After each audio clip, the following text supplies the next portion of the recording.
Rabbit hole, rabbit hole. No, White Rabbit. I'm not following you down the rabbit hole.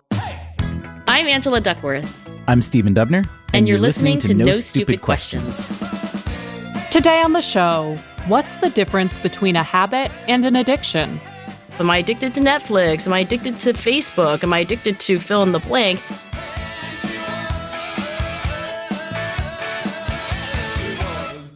So, Angela, I have a question today that's inspired by your behavior the last time we recorded. I don't know if you remember. I do remember the last time we recorded.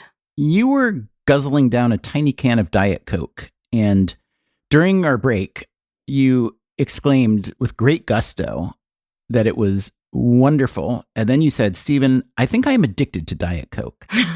And I've been thinking about that because I hear people say this all the time these days. I'm addicted to smoked almonds. I'm addicted to that new Netflix series, or I'm addicted to Diet Coke. And I wondered, are you really addicted to Diet Coke? Because we know that addiction is a real scientifically circumscribed thing, and we typically talk about it in the context of vices, or maybe if not vices, things that are not good for you, drugs, alcohol, cigarettes, gambling.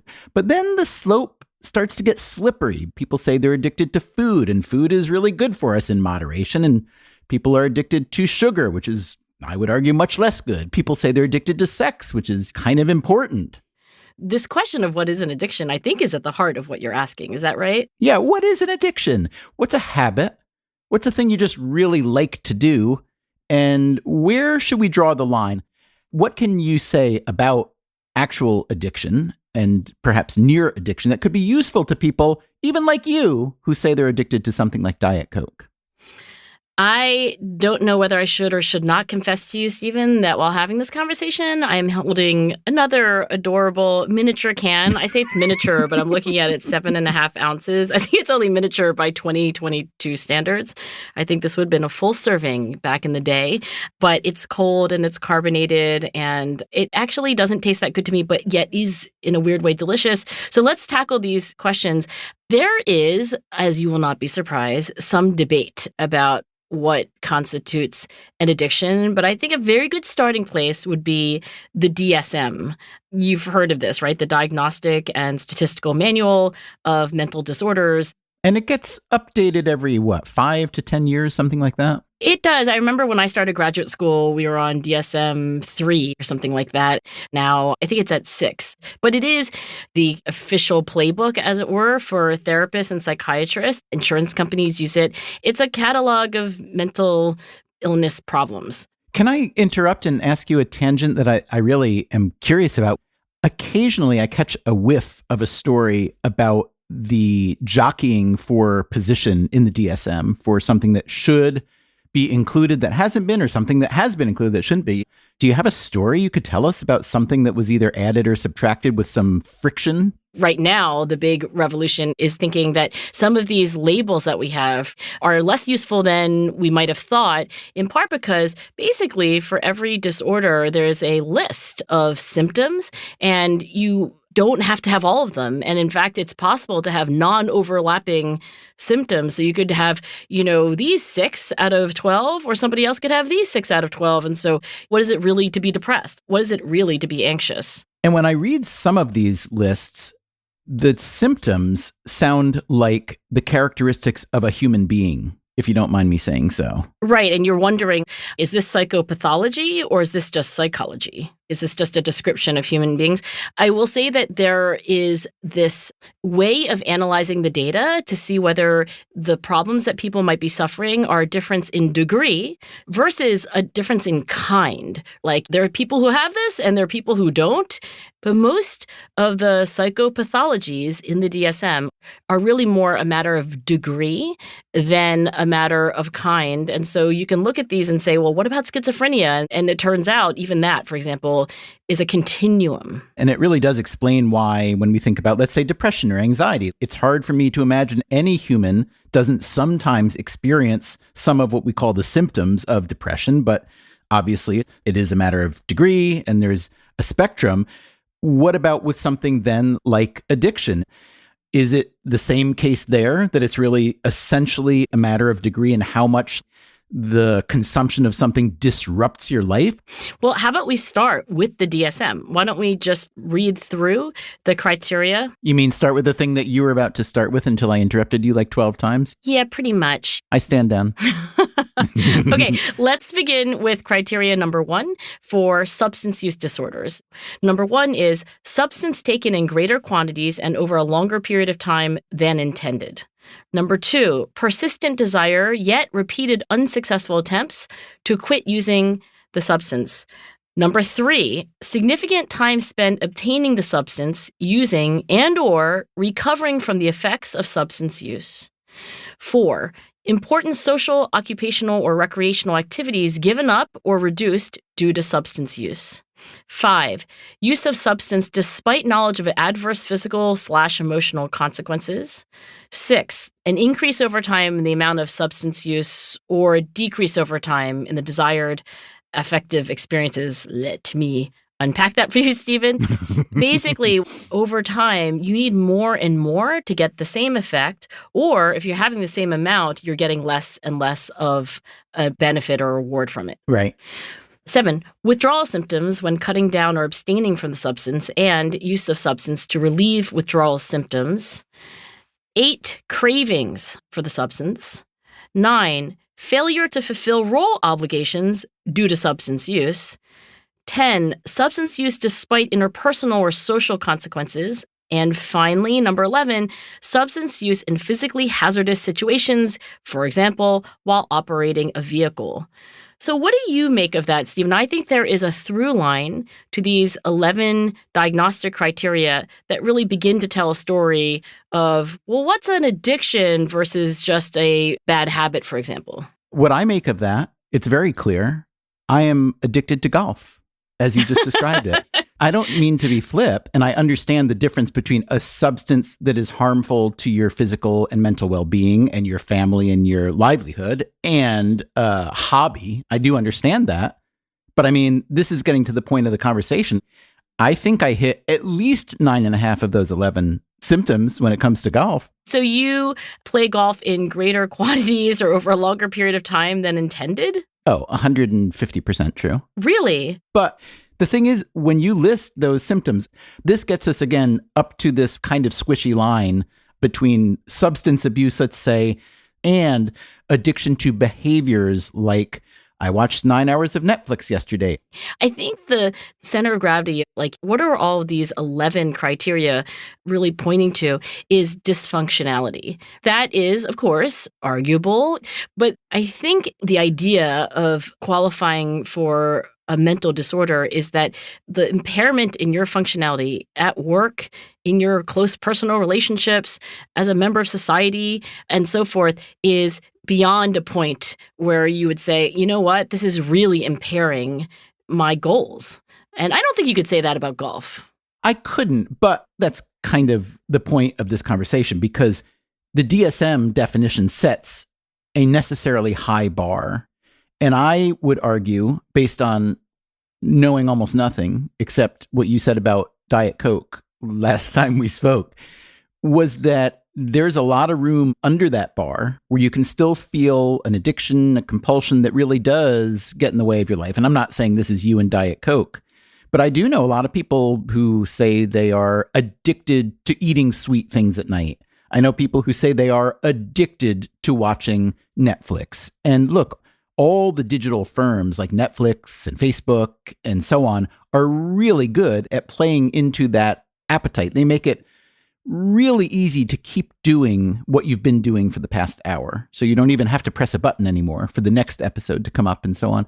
And so under that high bar that the DSM sets for substance abuse addiction, when you said you were addicted to Diet Coke, how much of a joke was that? Are there things in your life that you feel that you're sort of addicted to, or do you have total control over all your consumptions and behaviors? I will address that question. I don't want to sound like a politician, but first, I want to say that when we talk about addiction really having this high bar to qualify for DSM, remember, this is used for insurance payment to providers. And so there has to be a bar. And understandably, it is a pretty high bar for dysfunctionality, but it is a continuum. So when you ask yourself, am I addicted to Netflix? Am I addicted to Facebook? Am I addicted to fill in the blank? You should ask yourself, on the continuum of dysfunctionality, where am I? And where you choose to draw the line to call it addiction or not is, I think, to some extent arbitrary. Unless I'm trying to get reimbursed from my insurance company for watching too much Netflix, for instance. In which case, it's still arbitrary, except for you have to make it sound non-arbitrary, right? So that you can get compensated by your insurance company. Wouldn't that be a super fun lawsuit to bring, though? Oh, I am guessing it has been brought. So I am actually not addicted to Diet Coke. You interact with me in these conversations and you're like, wow, Angela always seems to have a adorable miniature can of Diet Coke with her. But that's only because they have them for free in this sound studio. But during the week and in between our conversations, Stephen, I rarely drink Diet Coke. You are so unaddicted to Diet Coke that you can joke about being addicted, even while knowing that many people are addicted to many things. That's heartless. Yes, I can be callous. Well, look, I speak from experience.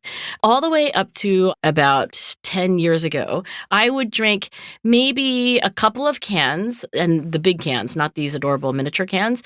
And then, feeling virtuous, I would switch to caffeine-free Diet Coke. And then one day, a professor from Yale, and I'm desperately trying to remember her name, but I can't remember. She came to visit my university, University of Pennsylvania, and we got to be talking about her line of work, which was addiction, and the research that she felt was compelling that Diet Coke was really bad for you. In particular, she was talking about random assignment controlled trials of animal studies, so like water that had sweetener in it, like Diet Coke has, Splenda or aspartame, whatever, compared to sugar and then compared to nothing. Our conversation was, did you know that when you ingest these drinks that have this artificial sweetness, but your body's not getting the actual sugar, that it completely disrupts your homeostatic balance and your body doesn't know what's going on, and then you can actually crave sugar later, etc. And the details elude me, but I do remember this. I was like, what am I? I am a psychologist. What do I study? I study behavior change.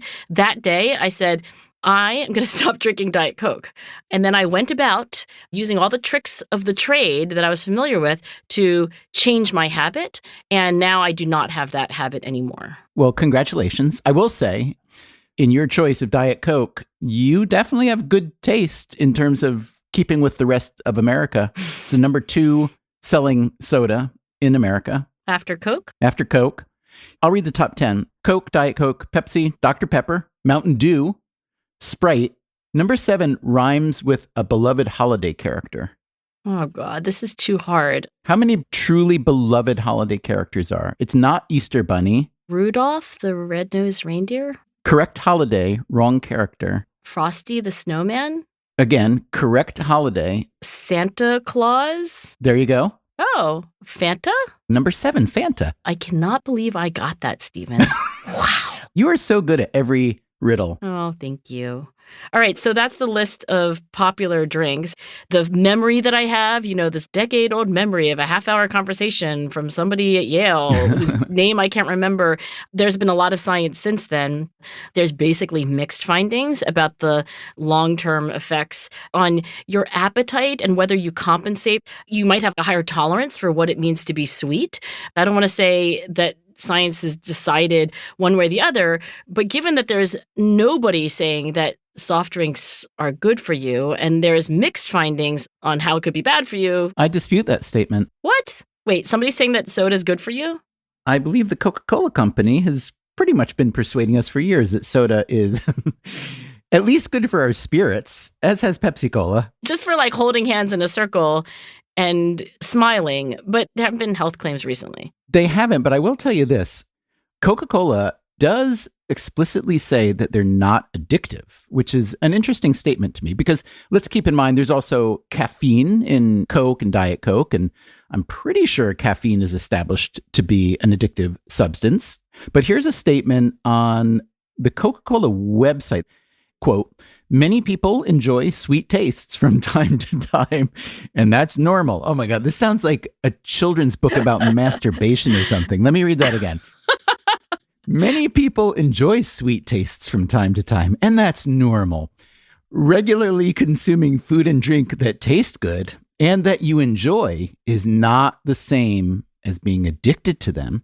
Caffeine is a mild stimulant, and if you have it regularly and then stop abruptly, you may experience some headaches or other minor effects, but most of us can reduce or eliminate caffeine from our diets without serious problems. Now, look, I don't want to go down the rabbit hole of, what's defensible, what's not. Rabbit hole. Come on. No, White Rabbit. I'm not following you down the rabbit hole. However, I've read a lot of books on habit, and there are a lot of really good ones, but one that I read again last week was by Russ Poldrack. He's at Stanford, and he's a neuroscientist, and his book is called Hard to Break: Why Our Brains Make Habits Stick. I'm going to read for you his definition of addiction. Here's what he writes. Judging from the titles of popular songs, one can be addicted to just about anything, including love, Robert Palmer, orgasms, the Buzzcocks, danger, Ice-T, and bass, Pure Tone. However, neuroscientists reserve the term addiction more specifically for the compulsive and uncontrollable engagement in a particular behavior in spite of its harmful consequences to the user. So there's a lot of overlap between the D.S.M criteria and then this definition from Russ. But what I want to underscore here is the compulsive nature of the behavior. And I think when you ask the question, like, what do neuroscientists or psychologists, what do they mean by compulsive? The idea is that you are doing something out of an urge to do it, but it's no longer fulfilling. It's no longer actually that the craving to do something lines up with the reward. What it really is that the wanting and the liking of whatever you're doing no longer line up. In healthy behaviors, you want what you like and you like what you want. But when it comes to certain drugs, it's possible to have the wanting and liking come apart. Still to come on No Stupid Questions, Stephen and Angela dig into the idea of wanting things that you no longer like. I'm starting to think that maybe we've cracked the Angela Duckworth code. It's not Diet Coke, it's not heroin, it's not golf.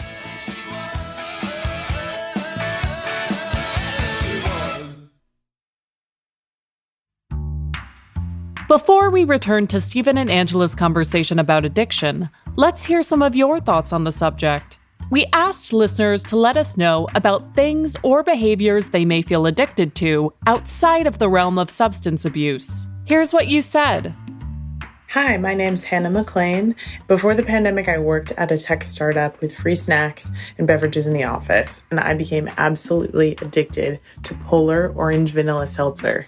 It was to the point where I was drinking 8 or 9 cans a day, and also waking up in the middle of the night with terrible acid reflux from all the carbonation. While I loved the flavor of the seltzer, I really think part of the addiction came from the benefit of being able to leave my desk and take a walk to the kitchen throughout the day.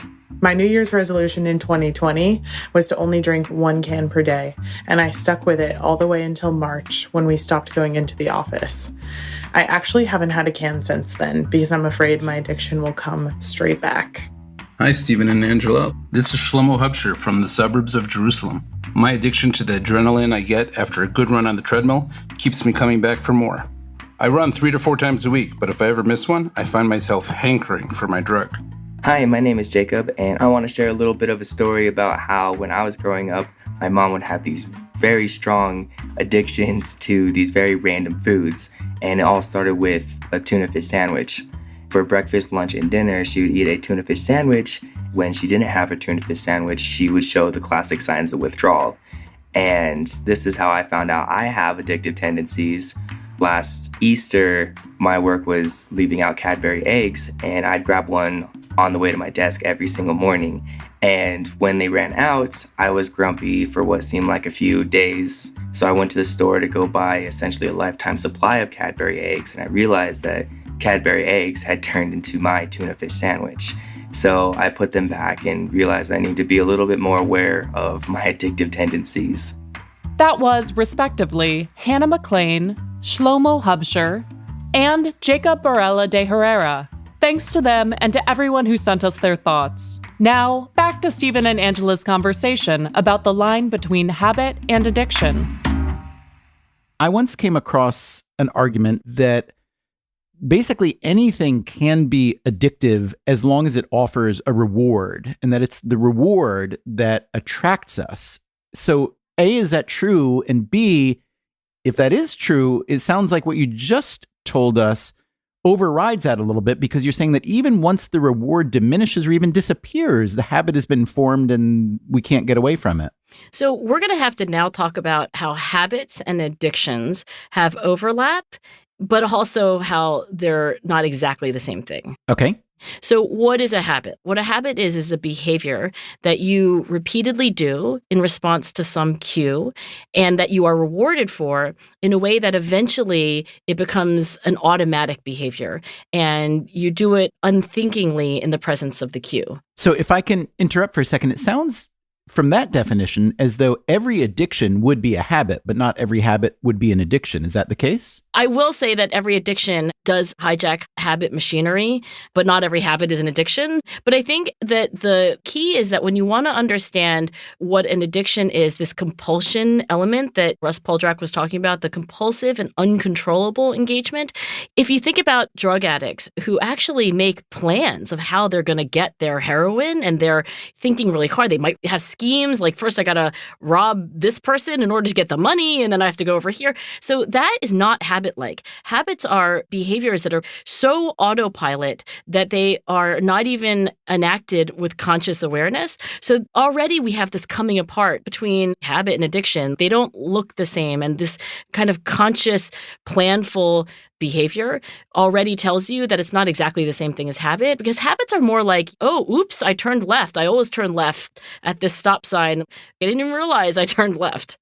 But that sounds almost a little backwards to me, because you're saying that addiction requires a certain level of intentionality and planning and so on, which sounds less like, quote, addiction. Not always, but it can. It's just an existence proof that the behaviors of addicts can actually often be planful and goal-directed. Now, it doesn't mean that it's good, and it doesn't mean that the person doesn't regret it, but it's not that kind of unconscious autopilot like, oops, of mere habits. Do you know the famous paper by Gary Becker and Kevin Murphy back in the, I want to say the late 1980s, and I believe it was called A Theory of Rational Addiction? Do you know that paper? You know, I don't know it as well as you do, but I did read it once, so refresh my memory. So Gary Becker, for those who don't know, was an economist at the University of Chicago. Incredibly interesting human. He died maybe 5 to 7 years ago. And my partner, Steve Levitt on Freakonomics, is an economist very much in the mold of Gary Becker. Yeah, he's kind of neo-Beckerian. Gary Becker loved economics, but he didn't resemble an economist at all for many. He was more like a psychologist, I think. I know he was interested in sociology because he had a lot of curiosities and questions that a typical economist, especially of that era, the 1950s and 60s, economics was not at all about human behavior. It was really about the math of the economy. I believe the story is that he found sociology great on the topics, but not very good on the rigor. And so he wanted to bring the rigor of economic analysis to these things. Gary Becker went on to write many, many papers that were often ridiculed within the economics establishment. Is that right? Oh, he was considered not only a heretic and a fool, but like downgrading the whole reputation of economics. I did not know that. Fast forward 30, 40 years, he wins a Nobel Prize. He's considered one of the most humane and interesting and thoughtful economists to have ever been around because he applied economic analysis to a lot of elements of the modern world that economists had typically ignored. Also, he wrote, as I said, this paper called A Theory of Rational Addiction with Kevin Murphy. And in it, they argue that addiction is, well, the title kind of says it. It's rational in that it shows a set of revealed preferences, and that rather than thinking about someone who's addicted, even to a drug, as someone who is in the throes of this intense craving, which they may be also, they basically argued that someone who is an addict is weighing the costs and weighing the benefits and making a decision and revealing their preference through their addiction. Now, as you can imagine, it was a very controversial idea, and there were those, especially in the treatment community, who absolutely went against it. But the paper's really held up as something that is at least a great foundation for a discussion. I think it's provocative, but here's the thing. I wish Gary Becker had been alive to see this research really come to full prominence. In the neuroscience literature, one of my very favorite thinkers is Kent Berridge, and he has done this path-breaking work explaining to the rest of us how wanting and liking are not the same thing. I'm going to read from a 2021 paper that he wrote with two colleagues who are also neuroscientists, and they write, "The positive affect of rewards is an important contributor to well-being. Reward involves components of pleasure, liking, motivation, wanting, and also learning. Liking refers to the hedonic impact of positive events with underlying mechanisms that include hedonic hotspots in limbic brain structures that amplify liking reactions. Wanting refers to incentive salience, a motivational process that makes reward cues attractive and able to trigger craving for their reward, mediated by larger dopamine-related mesocorticolimbic networks." All I heard was meso, and it made me hungry. You got me at mesocorticolimbic because of the expression. But look, the point here is that after studying this, what Kent Berridge has discovered is that dopamine, which people talk about all the time, it's like, oh, dopamine is the pleasure chemical. Dopamine, at least in the context of what he's investigating here, is really more about the wanting system. It's essentially that when we have certain experiences, it can stimulate parts of the brain that make us motivated to do that thing again. And that's different from stimulating parts of the brain that make us enjoy the thing. Now, typically, these things go together. We want what we like, and we like what we want, and it's all good, right? Like, oh my gosh, I want to listen to that music, and I like listening to that music. Great. But the funny thing about drugs, and one of the through lines of all of the substances that have been studied that have very strongly addictive qualities, is that they stimulate the dopamine system, and they stimulate this wanting response. It's called incentive salience in the technical terms, in a very unusual, intense, and prolonged way. And I think it's really not that these drugs make us like things more, and it's not a pleasure thing. It's actually the stimulation of the dopamine system related to wanting and craving that actually make these things addictive. So to go back to Gary Becker, if Gary Becker wants to say, hey, you look at an addict and you just are seeing his revealed preferences, that's what he wants. But I think what economists are now going to have to wrestle with is that the very notion of utility in economics is the things that you like. But here we have a separation between the things that you like and the things that you want. And that's very complicated. That is fascinating. And it makes me think of something else Gary Becker once said. And since you're so good at guessing things, I'm really curious to know if you can get this one. Uh-oh, another riddle. Gary Becker once said, this was in casual conversation, I think, with Steve Levitt, who told me about it, and I talked about it later with Gary, but he once put forth his argument for what he thought was the most addictive thing in the world. What do you think Gary Becker might have said is the most addictive thing in the world? The most addictive thing in the world. I think Gary Becker probably said something like reading. It's a very good guess. Not correct. It's not golf, right? No, not golf. He was a big tennis player. It's not tennis either. It's much less prosaic than golf or tennis. It's something that is a very core part of the human experience for just about everyone. Praise? Very good guess. Gary Becker said the thing that most people are most addicted to is other people. Interesting. So what did he mean by that exactly? My interpretation was that if you really look at human beings and you think of all the things that we are, quote, addicted to or drawn to or want or need or like, that people is the strongest and most universal among them. We are very much social animals. And people want and need other people, and they do want praise from them, and they want love, and they want approval and all those things. And what I thought was most interesting when he said that was I thought of a counterexample of someone that I'd written about years earlier, the Unabomber. The Unabomber was this guy who went cold turkey. He went without people. And the reason he did that was long and complicated. He had a childhood where he was very, very, very smart, and his parents kept encouraging him to move up a grade and up a grade. So by the time he was in like 6th or 7th grade in school, he was 2 or 3 years younger than his peers. And you could look at that and say, well, that's pretty hard for a kid who may not be the most socially competent kid in the first place.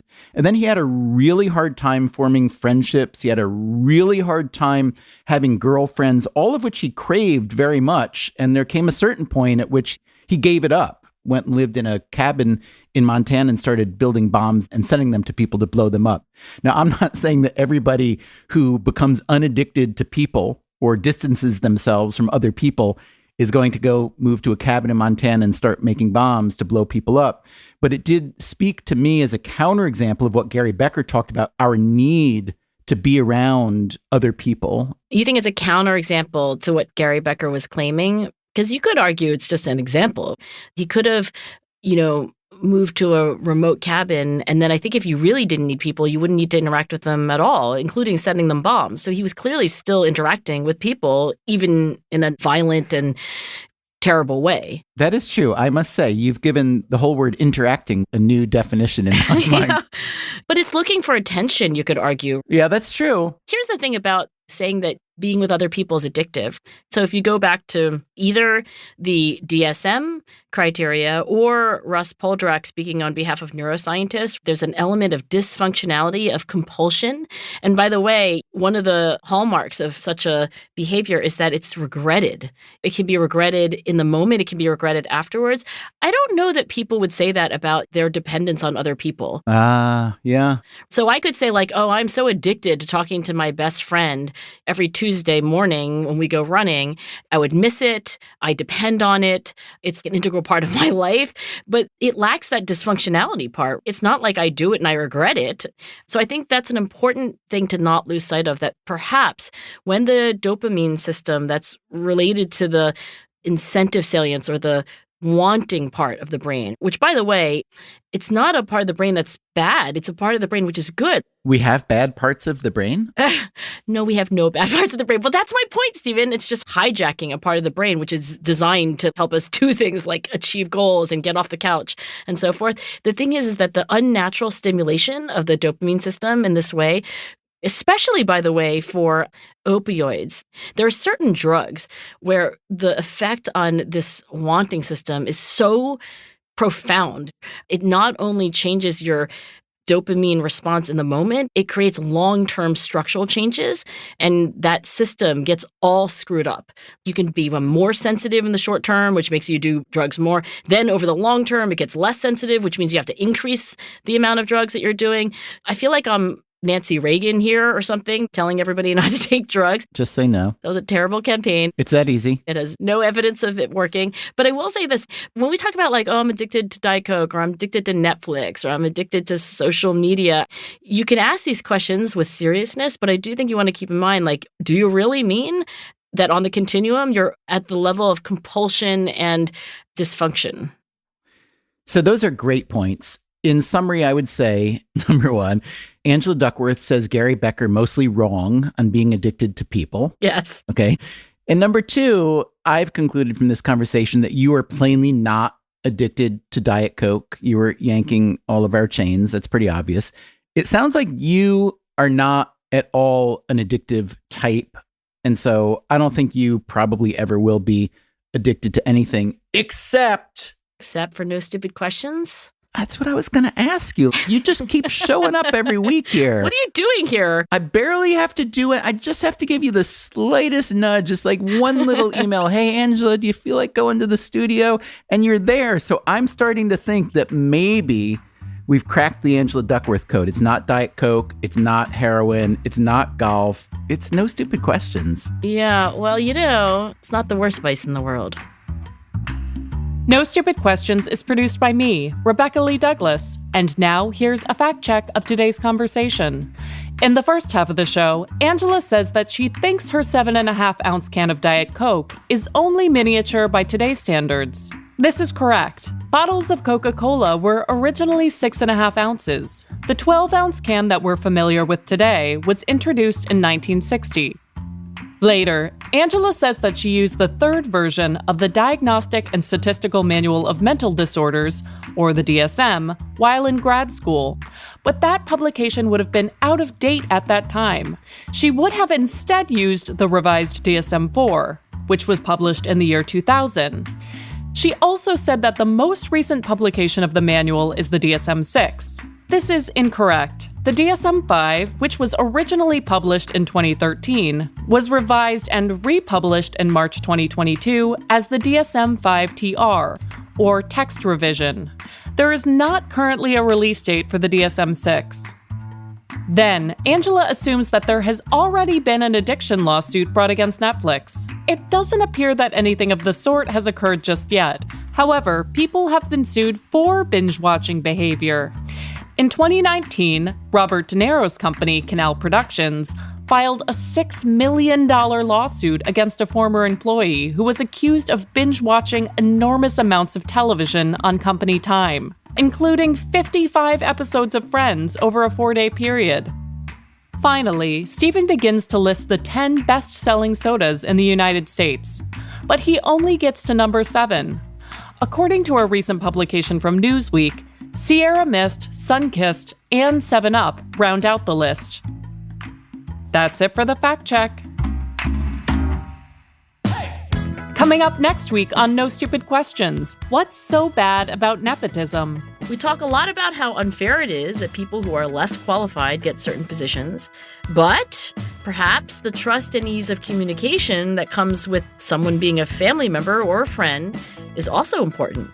That's next week on No Stupid Questions. For that episode, we want to know if you've ever hired a family member, been hired by a family member, or worked with someone who was hired by a family member. Let us know how it worked out. To share your thoughts, send a voice memo to nsq@freakonomics.com with the subject line Nepotism. Make sure to record someplace quiet, and please keep your thoughts to under a minute. No Stupid Questions is part of the Freakonomics Radio Network, which also includes Freakonomics Radio, People I Mostly Admire, Freakonomics MD, and Off Leash. All our shows are produced by Stitcher and Renbud Radio. This show was mixed by Eleanor Osborne. Our staff also includes Neil Carruth, Gabriel Roth, Greg Rippin, Morgan Levy, Zach Lipinski, Julie Canfer, Ryan Kelly, Jasmine Klinger, Emma Terrell, Lyric Bowditch, Jacob Clementi, and Alina Coleman.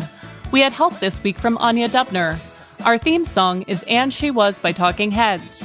Special thanks to David Byrne and Warner Chappell Music. If you'd like to listen to the show ad-free, subscribe to Stitcher Premium. You can follow us on Twitter at @NSQ_show and on Facebook at NSQ Show. If you have a question for a future episode, please email it to nsq@freakonomics.com. To learn more or to read episode transcripts, visit freakonomics.com/NSQ. Thanks for listening. As they say, you cannot swing a dead cat without hitting a Nobel laureate in the Department of Economics at Chicago. And believe me, they are swinging a lot of dead cats. There's a whole dead cat department, by the way.